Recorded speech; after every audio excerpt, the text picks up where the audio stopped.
There are two people who owe you an apology, and both of them know it. Not kind of know it, carry it. Sit with it at night when the house is quiet and there is nothing left to distract them with. By the end of this video, you'll about 90% sure who I'm talking about. Okay? And I need you to tell something today that's going to be strange to hear. Because you spent long time assuming the opposite. They never got over it. Neither one of them. You've been walking around thinking you were the only one still carrying that weight. Here is the surprise. You weren't. You were just the only one carrying it honestly. So let's actually go there. Now, picture a street at night. Doesn't matter which street. Could be any street you ever lived on. Around 10, 11 o'clock, the whole block starts going dark. One house at a time. Kitchen light off. Living room off. Bedroom flicks on for 10 minutes. Then that goes too. By midnight, nearly every window on that street is black, and the street just sits there, settled, sleeping, done with the day, except two windows never go dark. Not on that street, not on any street where this kind of thing has happened. Two lights stay on long after the rest of the block has surrendered to the night. And if you drove past at 2 in the morning, you'd see them. Thin lines of light around the edge of a curtain, somebody's silhouette pacing or just sitting, not doing anything, just being awake because something won't let them stop being awake. Those are the two people. That's what's happening to them right now. Tonight and probably most nights. You've been telling yourself a story about this for years, and every part of your mind has believed it. By the time this video ends, you'll be free from that story. But before we go any further, we need to tear that story apart because it isn't true and it's been stealing your peace for a very long time. The story goes like this. They hurt me and they just moved on with their lives as if nothing ever happened. They sleep peacefully at night while I'm still thinking about what they did to me, even after dark. You even seen what looked like proof, a photo where they seemed happy, a mutual friend saying they're doing real well these days. Every piece of evidence made that story feel a little more real. But that's not the real story. The real story starts exactly now. Okay, now you need to listen very carefully, okay? A person who knowingly hurts someone honest and kind cannot spend the rest of their life laying their head on the pillow every night with complete peace. The human mind simply doesn't work that way. It doesn't matter how things appear on the outside. What you saw in that photo was a performance meant for daylight. What happens after midnight is a completely different story. You've been comparing the darkest moments of your own life to the brightest snapshot of theirs. That was never a fair comparison. Now I'm going to explain why those two lights stay on at night. There is a reason for it, and the reason isn't the same for each of them. Somebody did the thing. You know which thing. Whatever it was, the words, the betrayal, the choice they made that broke something. One of these two people is the one who actually did it. And here is the strange mercy this person has been given. The thing that lets them get through most nights okay. They have an explanation. It's not a good explanation. It's held together with tape and hope. But it exists. I was younger then. They pushed me to it. It wasn't as bad as they think. A person can live inside a shaky explanation for years. The way you can live in a house with a cracked foundation, uncomfortable, risky, but standing.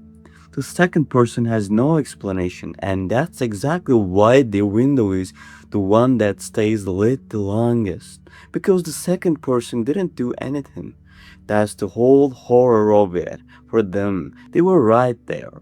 They saw exactly what was happening. They knew whose side the truth was on, and they said nothing, and did nothing, and let the moment pass because saying something would have cost them comfort. There is no story you can tell yourself to make silence feel noble when you knew better in real time. That's the one who really can't sleep. Not because they did the damage because they watched it happen and choose the easier chair. So somewhere in your memory of all this, there is an obvious face, the one who did it. Not think sideways for a second. Who was standing close enough to have said something and didn't? That's your second window. Some of you already knew exactly who that was the second I described it, and you probably never once put those two people in the same sentence before, even though they belong together. I don't know the specifics of your situation, family and a friend, two people from the same circle, someone you loved, and someone who just stood there while it happened. The shape changes person to person, but the pattern doesn't. There's always a hand and always a set of eyes that watch the hand do it. Sometimes the pair is closer than you'd expect. Sometimes it's two people who are still close to each other, even now, and neither one has ever brought your name up between them, because bringing it up would mean facing what they both let happen. Sometimes it's the opposite. The two of them barely speak anymore either, and if you ever found out why, you'd realize your situation quietly ended something else too, something you never even knew was connected to you. Guilt doesn't stay contained to one relationship, it leaks into everything nearby. Now, the part underneath all of this, the parts you'd never said to anyone, it was never really about what they did. Say that slowly because it matters. What actually broke you wasn't the moment itself. People mess up. That's survivable. You've forgiven some other things without blinking. What broke you was the after, the weeks of nothing, then the months, then it just became years, and in all that time, nobody nagged. Nobody sat you down and said, I did that to you and I was wrong and I'm sorry. And when that silence goes on long enough, your own mind starts turning against you. It starts whispering that maybe you didn't deserve an apology. Maybe you exaggerated how bad it was. Maybe you're the one who made too much of it. Some of you have actually apologized to them for something small at some point, just to force some kind of resolution into a room that badly needed one. I want to take that weight off you directly. Their silence was never a verdict on your worth.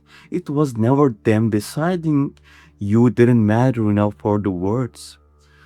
Silence like this is what it looks like when a person cannot survive saying the sentence out loud, because saying it means admitting something about themselves they spent years avoiding. People will apologize for anything small without a second thought. Being late, forgetting a birthday, whatever.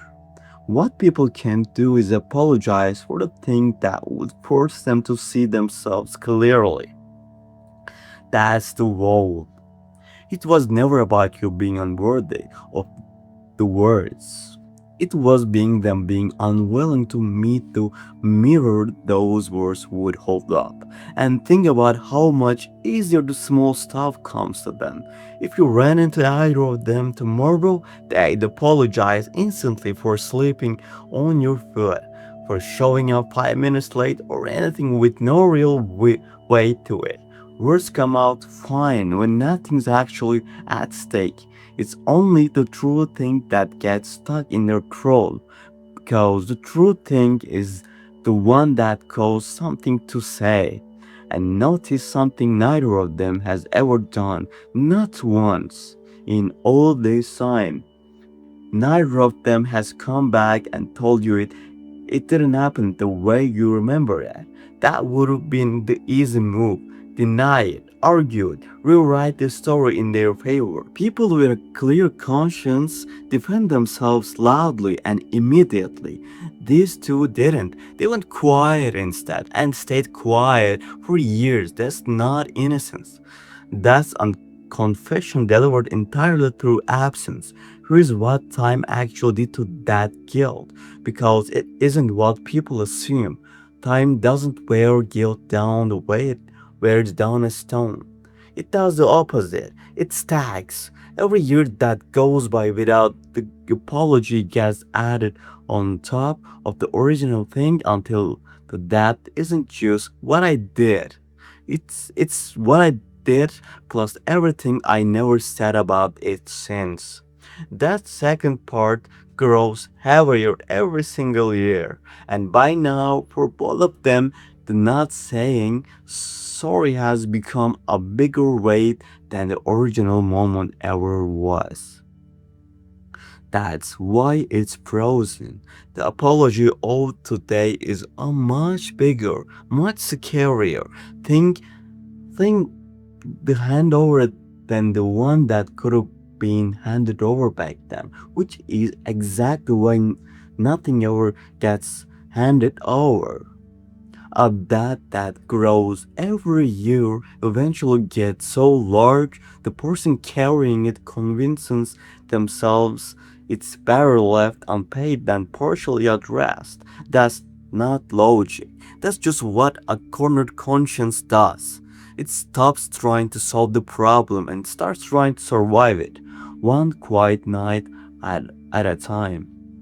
So instead of saying it, they do smaller things. They keep tabs on you without meaning to make it obvious. Asking a mutual friend something offhand, lingering a little too long on a post, noticing your name somewhere and feeling their stomach do something. And the part that really gets them, the part that surprises people every time, your being okay is harder for them to watch than your being right would have been.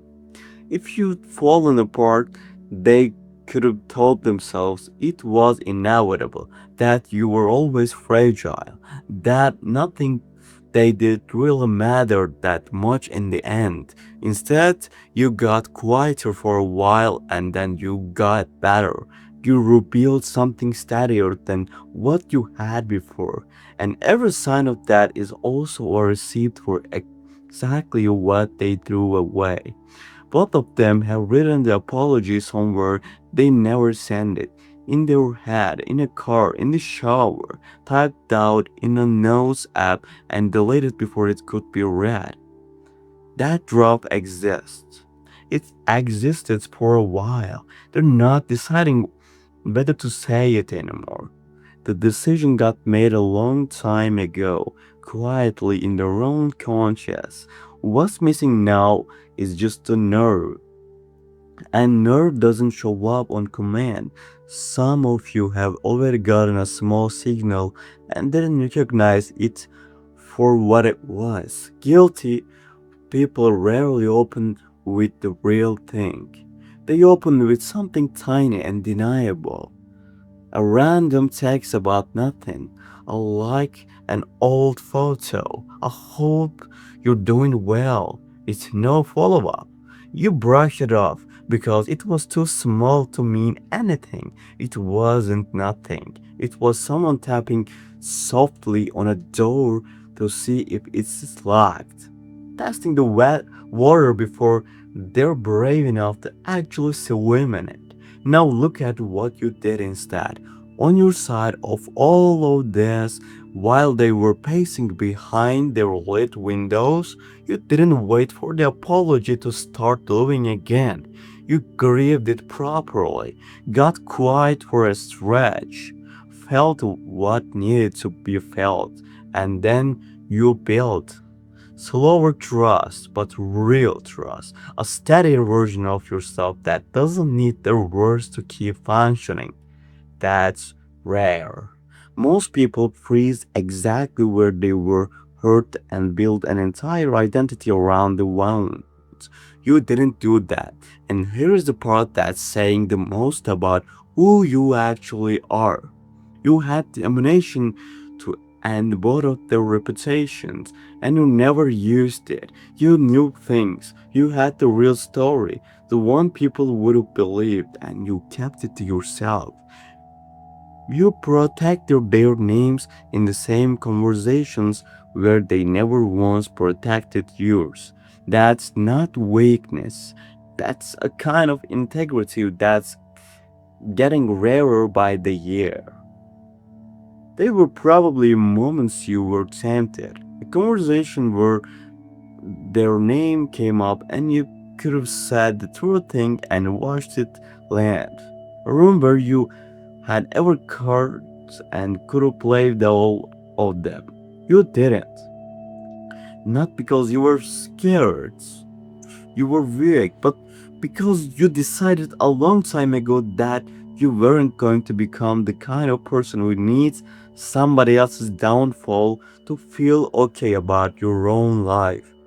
That decision, made quietly and repeated 100 times over the years, is worth more than anything either of them has managed to do since. So here's what to call you, and it comes up, right off that street full of dark windows. You're the house that went dark, not the house that burned itself out in anger, not the house that stayed lit for spies, keeping score, waiting up for a confrontation. The house that simply finished its day and went to sleep properly, peacefully, the way houses are supposed to.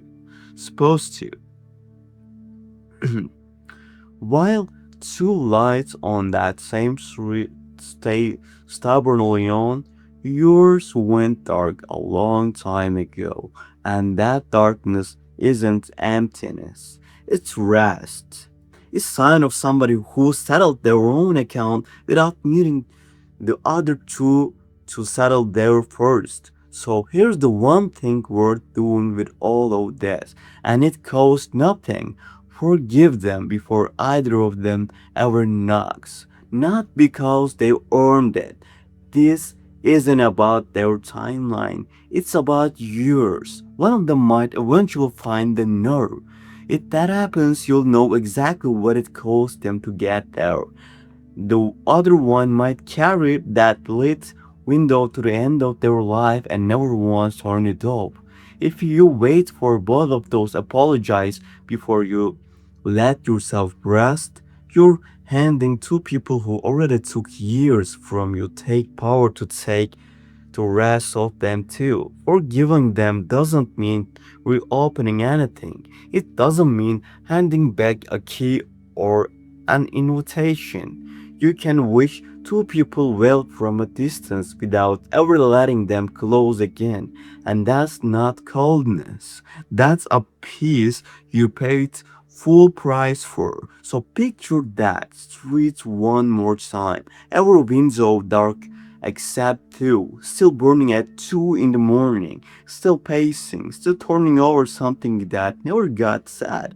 You don't need to watch those windows anymore. You don't need to wonder if tonight's the night one of them finally knocks. Your house is already dark. Go and actually sleep in it. Thank you for watching.